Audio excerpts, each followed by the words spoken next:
From Troy Public Radio and Troy University in partnership with the Alabama World Affairs Council, this is Speaking Globally, and I'm Walter Gavan.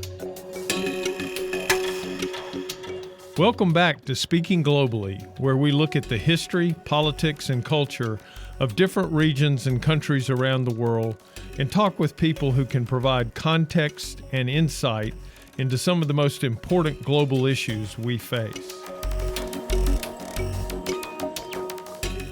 In the months since Hamas's devastating surprise attack on October 7th, Israel has responded with a massive air campaign and ground offensive in Gaza. Israel ordered civilians in Gaza City to evacuate to the south, but no refuge has proven totally safe for the estimated 2 million Palestinians now packed in the territory's southern half. Speaking to NPR, Israeli Prime Minister Benjamin Netanyahu vowed to eliminate Hamas. But international pressure is growing for Israel to scale back its operation as the civilian death toll continues to climb. I think that any civilian death and the death of any child is a tragedy. And we're doing everything we can to minimize that. But Hamas is committing a double war crime. You know, it's both targeting our civilians, murdering them, mutilating them, but also hiding behind civilians as human shields. Now, what would you do? Our guest today is Anton La Guardia, diplomatic editor of The Economist.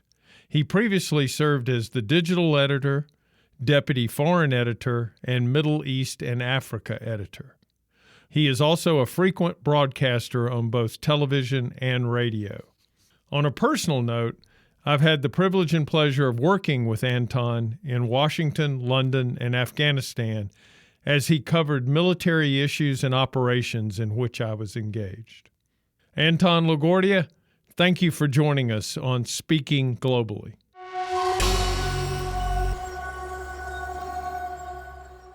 Your 2001 book, War Without End, Israelis, Palestinians, and the Struggle for a Promised Land, was a very important source for me years ago as I tried to understand this conflict.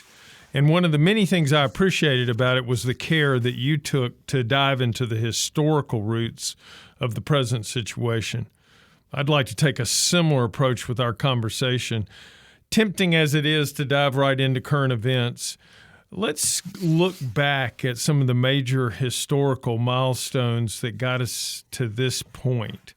You know, really has been a war without end. I mean, I'm looking back at the 1948 War of Independence, 67 Six-Day War, 1973 Yom Kippur War, 1982 Lebanon War, the Intifadas, the 2006 Lebanon War.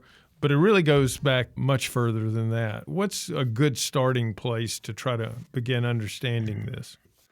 Well, as somebody once told me, start with the Bible, in that the kind of importance of these places to the collective memory of Jews and Arabs alike goes back to Holy Scripture. But I think a good point to begin the modern story would be in the First World War, when the Ottoman Empire, the sick man of Europe as it was known at the time, enters the war on the side of the Central Powers alongside Germany, and Britain finds itself at war against the Ottoman Empire. Bits of it had already been broken away by colonial enterprise, especially in North Africa, where the French and the Italians and the British had nibbled away.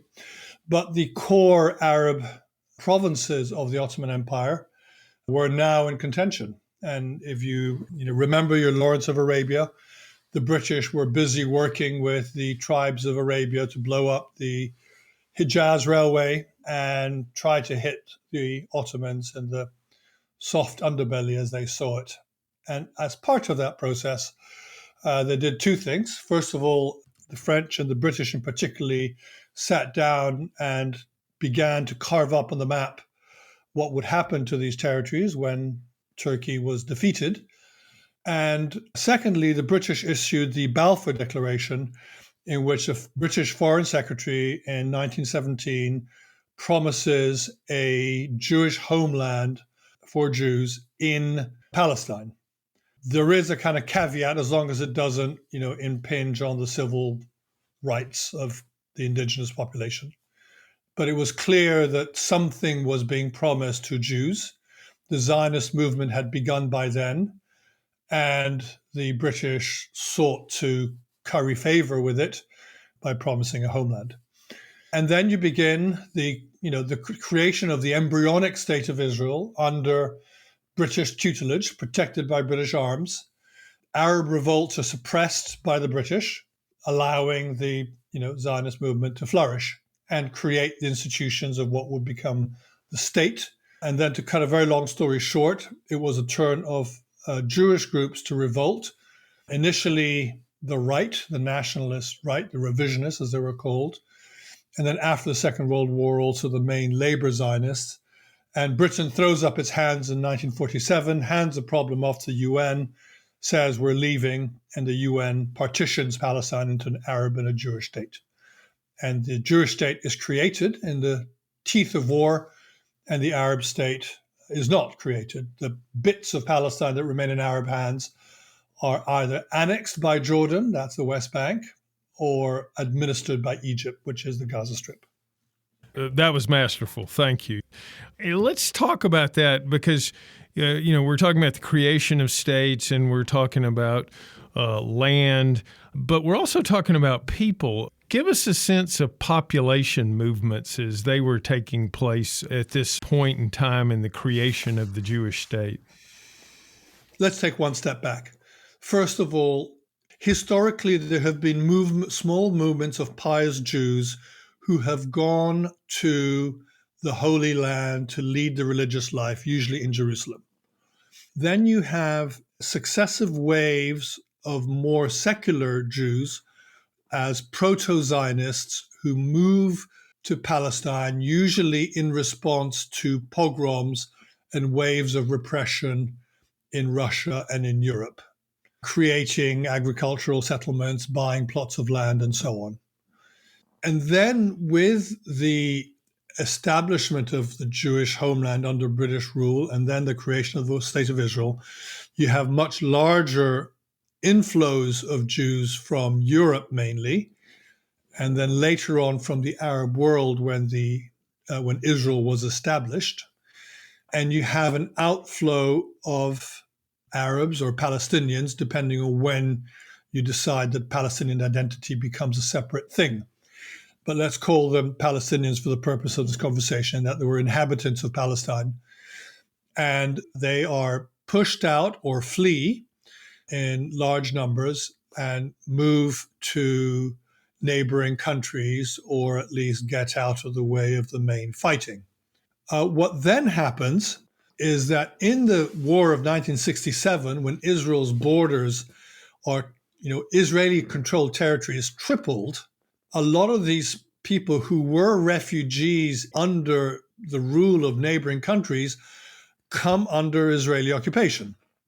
So refugees in the West Bank, and especially in the Gaza Strip, were outside Israel and then kind of fall inside Israel, or at least inside Israeli-controlled borders. So you have refugees within Israeli control, and you have refugees outside in Jordan, in Syria, in Lebanon especially. And you have two waves of kind of revolt, I would say. First is the Palestinians outside who wage armed struggle, in their words, against Israel in the hope of initiating a large war and bringing in Arab states that will finally defeat the Zionist entity, as they called it. But usually that brought them into conflict with Arab states. So in Jordan, for example, there was essentially a civil war that led to the expulsion of Palestinian militias from Jordan, and they moved to Lebanon, where they begin another armed struggle and, in a sense, precipitate the Lebanese civil war. And when Palestinian hopes of liberation from the outside fade, you see revolt by Palestinians inside Israeli-controlled territory. So in Gaza, you have the outbreak of the first Intifada in 86, 87.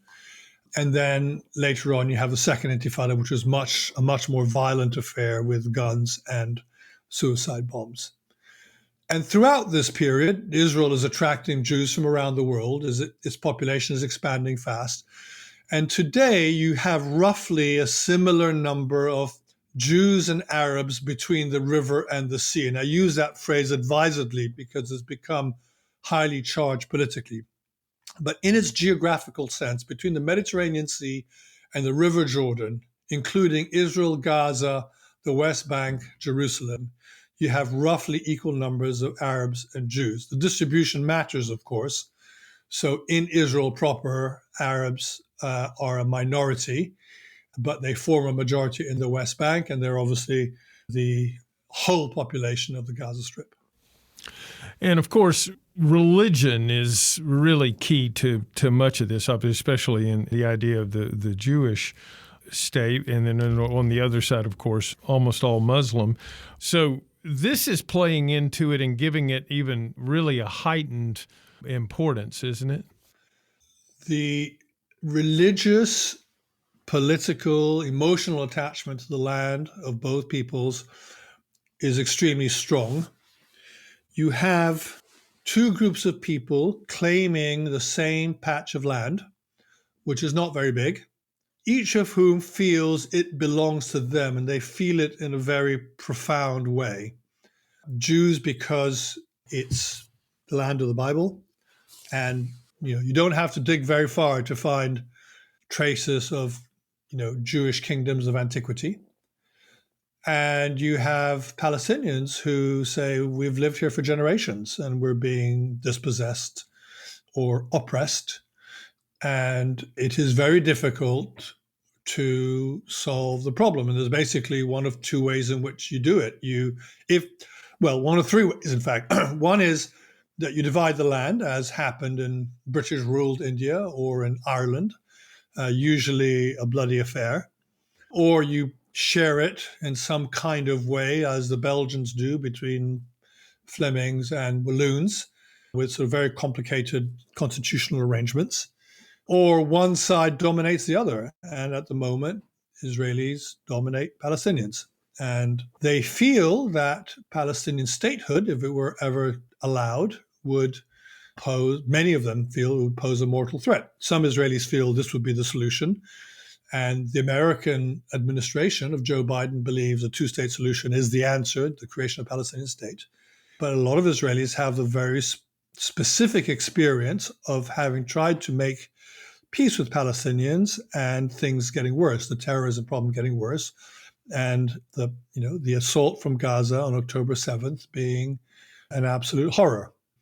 So it is very difficult. On the other hand, Palestinians say, we tried peace and we just got more oppression and more occupation, and we got fences and borders and, Bantustanization of our territories, and, things have got worse for many Palestinians as well. So it is a conflict in which the militants on both sides have the power to wreck any attempt at peace by centrists on both sides. And that's a kind of tragedy of the Holy Land. Indeed it is. And you've now mentioned the central event that has been dominating headlines around the world since it occurred, and that's the October attacks from Gaza against settlements, a festival, really achieving strategic surprise in a way that is really is astounding. I mean, that just seems so unusual given how good we have always assessed the Israeli military and intelligence apparatus to be. Any insights into how they were able to do that? I think that in years to come, Hamas's operation, grim, grisly, and bloodthirsty as it was, will be studied for a long time in academies. And you as a military man will doubtless understand that. You study the enemy as well as your friends. I think there was a sort of triple failure on the side of the Israelis. First of all, a failure of imagination that the Gazans, that Hamas and Gaza could mount an operation of this scale and audacity. A failure of intelligence to understand what was happening on the other side, even though it is scrutinized and observed very closely. You have to kind of go to Gaza to see the amount of reconnaissance that is involved there. And I think also an operational failure by the IDF that once the attack happened and the defenses were breached, there was a complete failure to respond. And, this battalion-sized force came pouring out at multiple points and found very little resistance. Indeed, took over the main IDF bases along the border and, went rampaging through kibbutzim. One report suggests they were hoping to fight their way all the way to the West Bank.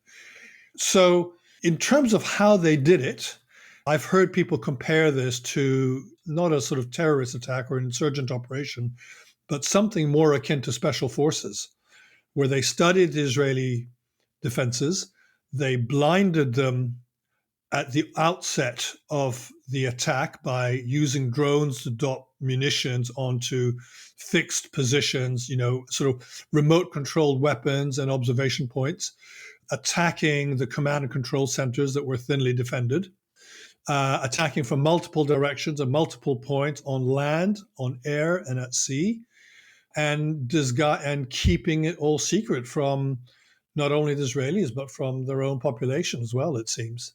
So I think something that will be studied for time to come. Plainly, it was an operation that's been in the work for a long time, and nobody quite understood how big or audacious it would be.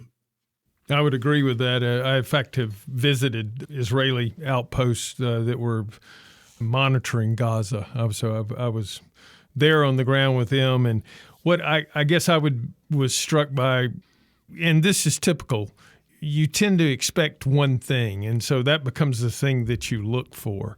And so as you were mentioning, a failure of the imagination to envision what might happen or what would be something completely audacious and out of the ordinary, I think that's a very important point, and it will be studied, I know, again and again.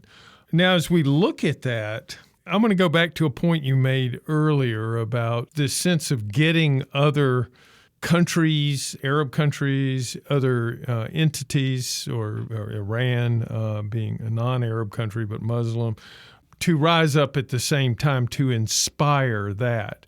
And there seems to have been something of that this would provoke that kind of general uprising, but we haven't really seen that, have we? I think you've seen a lot of popular anger. When Palestinians fight and die, then Arab sympathies and Muslim sympathies naturally turn to them. And you've seen a lot of nervousness on the part of governments, many of whom intensely dislike Hamas, because Hamas is the Palestinian version of the Muslim Brotherhood that is seen as a threat by many regimes in the Arab world, not least in Egypt, which had a government run by the Muslim Brotherhood and that was overthrown by the Egyptian army. But rulers feel hamstrung in their ability to express their true desires. So they may be secretly hoping that Hamas gets clobbered, but have to sympathize with the street. And the street is, almost entirely cheering on Hamas. It is interesting that in Arab television, you have seen a number of very strong interviews of Hamas figures saying, what are you doing? Why are you bringing this disaster upon Gaza? And why are you building tunnels for yourselves and you didn't build air raid shelters for the population of Gaza? So you've had some quite hostile interviews as well. I agree, episodic.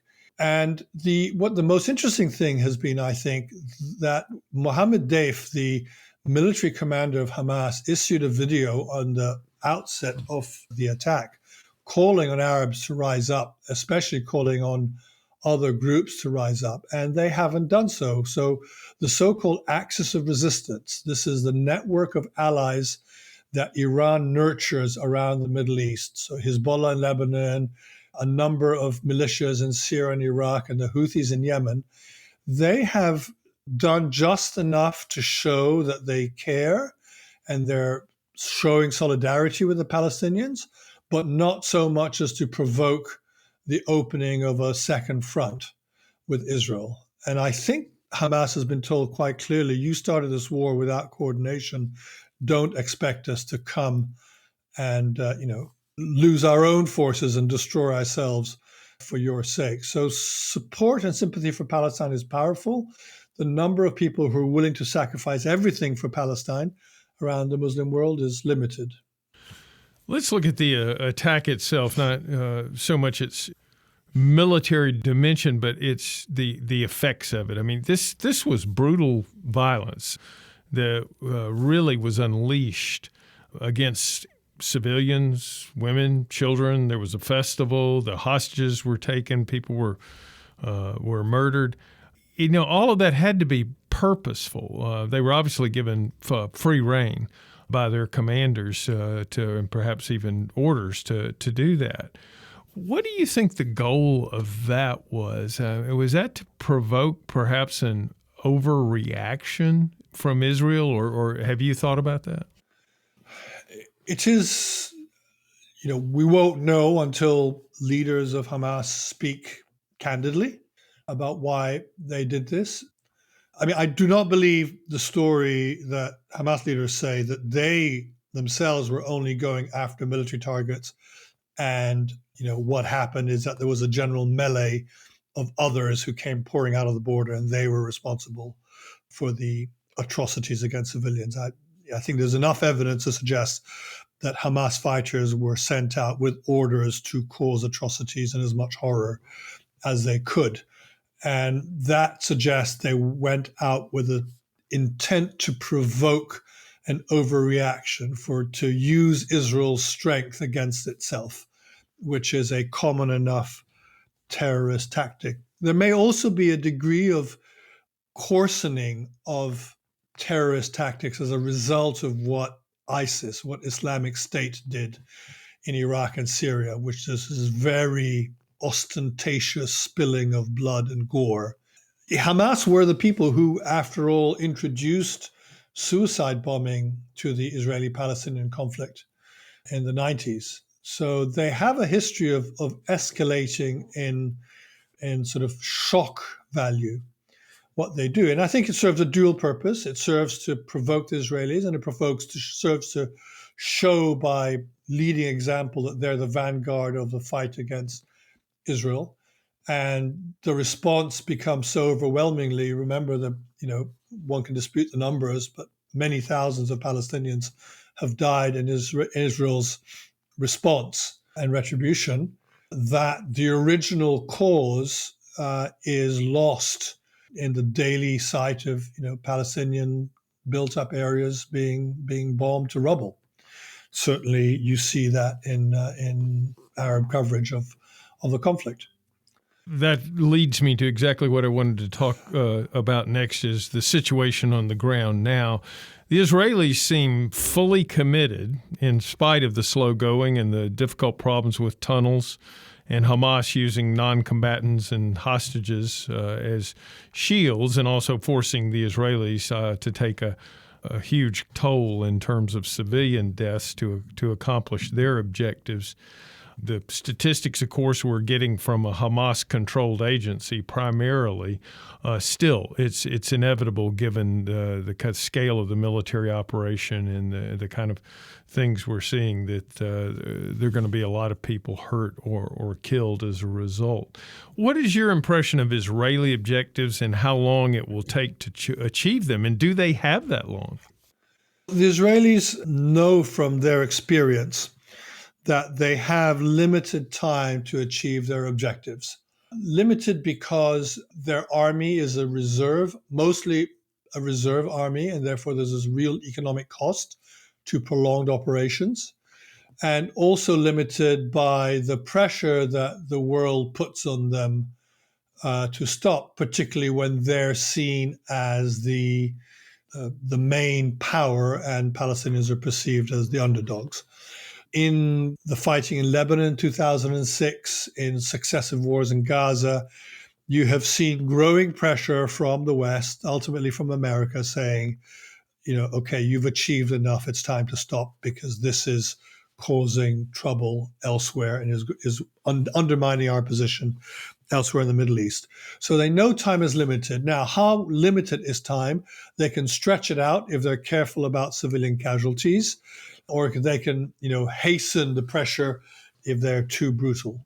It seems that they're being given time to make their way through northern Gaza now that the population has mostly moved to the south, but Hamas is also in the south. So the question then is, what do they do? Because there's still rockets being fired from the south. So are they going to turn south and try to clear that area out of Hamas? And what happens to the population that has moved out of northern Gaza and concentrated in the south? Where they're going to put them? And I think some credit is owed to the Biden administration in helping the Israelis see that they need to be seen to do more to prevent civilian casualties and to care for the civilian population. In the first days of the crisis, there's some very intemperate language from the likes of the defense minister who would talk about, we're going to have a total siege, no water, no food, no fuel until we've got rid of Hamas. That is being tempered somewhat. There is now some aid coming into Gaza, not enough. And there's been many exhortations to be careful about how they conduct operations. And I think you've seen the rate of air bombardment diminish substantially. And the last thing the administration is urging the Israelis to do is think about the day after, which goes to the question that you asked, which is, well, can you actually get rid of Hamas? It's not just a terrorist organization. It's a political movement. It's a social movement. It's a religious idea. So it's going to be very hard to eradicate. So the question is, who runs Gaza afterwards? Can you bring in a regional peace force? Can you bring in the Palestinian Authority, which is made up of nationalist Palestinians, to take over from Gaza? And do they have the strength and wherewithal to actually control the violence? Nobody knows the answers to that, but they need to be asked and they need to be thought about. And the evidence is that this Israeli government, made up of a very right-wing mix of parties, is either not interested or doesn't have the mental space to think about what comes after. I think the day after, whenever the day after occurs, is going to be absolutely critical to determine whether we're just leading to the next war or whether there's a chance that things will unfold differently. Is there a grand bargain to be made anywhere in this? Given the government that you just described in Israel, one would have to be pessimistic about a vision for something truly creative and innovative in that regard.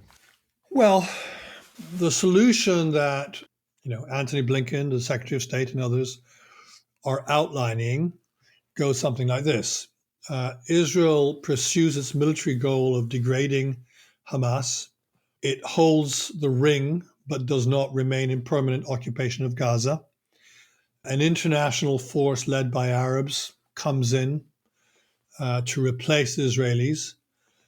And that in turn brings in a reformed Palestinian Authority, currently running bits of the West Bank, back to Gaza, so that the Palestinian Authority comes to Gaza with Arab cover rather than on the back of Israeli tanks.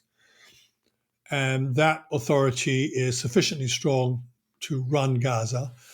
And to strengthen it, you then need to give it the perspective of future Palestinian statehood. So a negotiation for the creation of a Palestinian state on much of the West Bank and Gaza Strip, with some kind of arrangement in Jerusalem, some kind of land swaps, and some kind of partial return of refugees. That's the formula that was negotiated, that was being negotiated under the Oslo Accords, but never came to fruition. So it's an old new idea that out of this terrible crisis, you revive the idea of a two-state solution.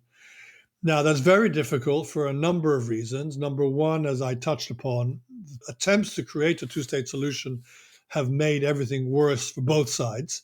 So no one's very keen on it at the moment. The Palestinian Authority itself has lost credibility. It's seen as a quisling of the Israelis. The Israelis have no trust in the Palestinian Authority. The other problem is that you have the spoilers on each side that have become stronger. Hamas is plainly a stronger force than it used to be. And I think settlers have become a much stronger force than they used to be. You can see it in a number of incidents involving Palestinians being the subject of settler violence in the West Bank. And does the world believe in it? Is the world willing to put time, effort, resources, possibly soldiers into this effort? And the Israeli government, right-wing Israeli government, does not believe in a two-state solution. And a lot of Israelis believe that this conflict doesn't end, that all you can do is keep fighting. And every once in a while, you have to restore deterrence. You have to fight, you have to restore deterrence, inflict such pain that the other side doesn't conceive of attacking you again, at least for a time. And at least in the context of Lebanon and Hezbollah, it seems to have held since 2006. But that thinking has not held in Gaza. So the idea that you just do this indefinitely, I think, is also dead. So what do they put in its place? Nobody knows. Just one last thought. The one thing that hovers in the distance is the idea of a one-state solution, which is some kind of state that involves both Israelis and Palestinians, gives them equal rights with some kind of, guarantees and arrangements. The problem there is that nobody's quite sure who's winning the demographic war, and Israelis will feel that they lose their very special Jewish state and Jewish statehood if they go down that road. So that also feels like a dead end in the current circumstances. So just to conclude, it's hard to see a hopeful way out. As we wrap up here, let's take it a little bit more globally. The war in Ukraine has really dominated news up until this point, and now suddenly it's taken off, put to the side, and this is the thing that everyone is focused upon.